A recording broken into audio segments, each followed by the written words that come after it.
Hi అండి, అందరికీ నమస్కారం. ఈరోజు ఇంట్లో ఏ కూర చేయాలో తెలియక ఆలోచిస్తున్నప్పుడు ఇలా క్యారెట్లు బీట్రూట్లు ఉంటే ఈజీగా కూర చేసేస్తుంది. ఇలా ఒక పావు కేజీ పైన క్యారెట్లు, ఒక బీట్రూట్ ఉంటే ఇలా కూర ట్రై చేసా, బాగా వచ్చిందండి. బీట్రూట్ క్యారెట్ కోసుకొని ముందుగా ఆవాలు జీలకర్ర వేసేసుకొని దాంట్లో కరివేపాకు వేసాను. ఇంట్లో ఉల్లిపాయలు ముందుగా వేయకూడదండి, అవి మాడిపోతే క్యారెట్లు ఏగవు ఫ్రై కాబట్టి. ఇట్లా క్యారెట్ బీట్రూటు పచ్చిమిర్చి వరకు వేసుకొని కొంచెం సేపు ఏగనివ్వాలండి.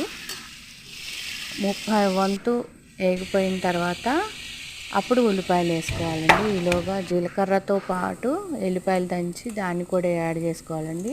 ఇట్లా బాగా ముక్క మగ్గిపోయింది అనుకున్న తర్వాత అప్పుడు ఉల్లిపాయలు యాడ్ చేసుకోవాలండి. ఈ పావు ఉల్లిపాయలు క్యారెట్లు కలిపి వేగుతాయండి, కూర రెడీ అవుతుంది. ఇలా వేపుకునేలోపు ఉల్లిపాయలు వేపేలోపు మిగతా క్యారెట్ ముక్కలు బీట్రూట్ ముక్కలు కూడా వేగిపోతాయి. చక్కగా కూర పొడలాడుతూ ఫ్రై లాగా మంచిగా వస్తుందండి. వాటర్ పోయకుండా ఉడికించుకుంటే పిల్లలు ఇష్టంగా తింటారు. మా వీడియోస్ మీకు నచ్చినట్లయితే లైక్ చేయండి, షేర్ చేయండి, వేరే వాళ్ళకి షేర్ చేయమని చెప్పండి, సబ్స్క్రైబ్ చేసుకోండి తప్పనిసరిగా. ఇప్పుడు వేగిపోయిన తర్వాత పసుపు, ఉప్పు, కారం యాడ్ చేసుకోండి.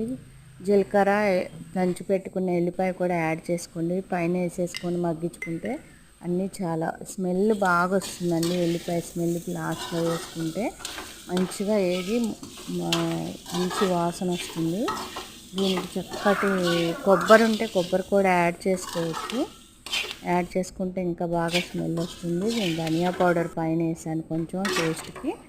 మీరు కూడా ఇలా ట్రై చేసి చూడండి. కూర ఏమీ లేదు, ఇట్లా వేగిన తర్వాత చక్కగా గిన్నెలో తీసుకొని చాలా బాగుంటుందండి క్యారెట్ ఫ్రై. చూసారా ఎంత కలర్ఫుల్గా వచ్చి